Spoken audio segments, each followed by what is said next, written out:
Chardonnay, Chardonnay, oh my lovely Chardonnay, you're so cold. Hi, I'm Colin Murray. This is Jeffrey Mordell. We're here with Mushin Training Center's Technique of the Week. This week we'll be looking at a standing guard break. So there's a lot of different ways to break open a closed guard. A lot of people will try and do it from their knees, and that's fine. But the more advanced people get, the harder this becomes. Also, the more vulnerable it makes me. In order to start putting pressure here, my elbows come to the inside, which makes it easier for people to triangle me. It also makes me have to take my hands off of his hips, which makes it easy for him to break my posture down, and then I have to fight out of all that. It's a lot easier to try and break someone's guard by standing up first and then continuing to work, especially with better people that are really good at breaking posture. Once I have my hips and my legs involved, it becomes a lot harder to break me down. Also, when I'm down here, his hips can reach my neck. But once I start standing, he can't reach my neck anymore, so I don't need to worry about triangle chokes or guillotines or anything anymore. Right? So the first thing I want to do is, when I go to stand up, is I want to put a leg up, but I don't want him to be able to grab that leg. Right? If I just come up right here, Jeff can swim underneath, and he can pop this up, and he can sweep me or whatever he wants to do. So before I put a leg up, I'm going to control one of Jeff's hands. Right? Oftentimes people would come and try to grab wrist control anyway, so this can become pretty easy. Once I feel him grab a wrist, I'll just circle around, come on top, and then I double up on it. Right? One hand versus one hand, this is a pretty even match. But if I use both my hands, I can keep him down pretty easily. Right? In addition to just grabbing here, I'm going to add my body weight to this. So after I grab, I'm going to take my thumbs and move them to the outside. So that way my body's just ready to push. And I'm going to put all my weight down on this arm. This is really going to guarantee that even if he's a lot bigger and a lot stronger than me, this arm's going to be stuck here. It's not going to be able to move. So now that I've got control of this arm, I've got a pin to his waist right here. Now I can start bringing up this leg since he won't be able to reach out and grab it. So I'll come up to here, right? So instead of trying to bring up this other leg, which is going to put me in this little tucked position where I'm really off balance, I'm going to push off this leg and switch my weight to my back foot over here.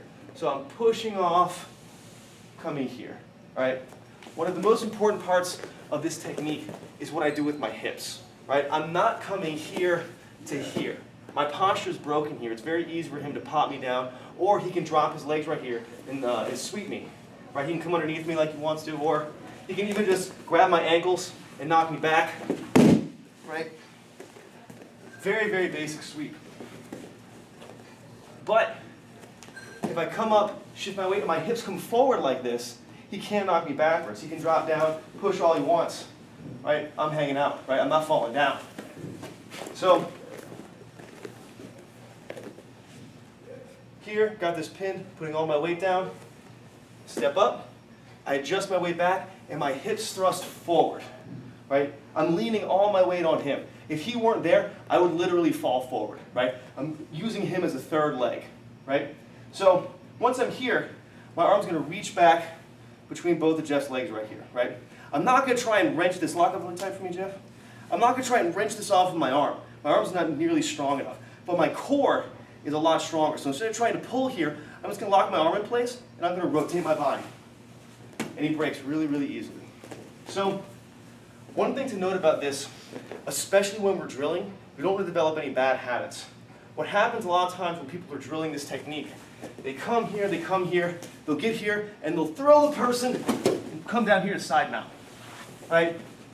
Well, in reality, I'm not going to be able to fling him all the way into side control, because once someone's legs break open, they're going to start trying to recover guard. So if I come here, get all this going, and I bust this open, he drops. And if I were to have come forward there, I'm really deep into a butterfly guard or a sweep. He's going to be able to knock me over. No good. So when you're drilling this technique, even if your partner's completely flopping the side control, know that that's not what's going to happen when you're actually rolling or actually competing. So when we get here, we stand up, we reach back. Once we pop this open, we're going to take a step backwards. Right? Once we take that step backwards, now we're ready to come back in, now we're ready to pass. Right? So the whole thing one more time. I'm in here, finding control of his arm, doubling up, thumbs come out, pin it down. Step up the leg on the same side as the arm that I have control so he can't grab it. I push off to my other leg, hips forward. Right? Leaning on him, making sure he can't knock me over. This is also really important for MMA. For MMA, if I'm leaning over like this and Jeff breaks open his guard, he can throw up kicks from here that are really, really nasty.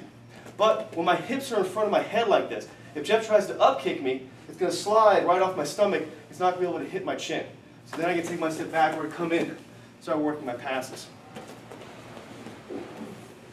So whole thing again, controlling this arm, thumbs come out, pin it down to his waist. Step up, push back here, hips forward, leaning into him. Reach back, rotate my body, don't just try and use my arm. Boom, breaks open, take a step back, then I'll come in and start passing. Tonight, in my hands, my trembling hands, Chardonnay.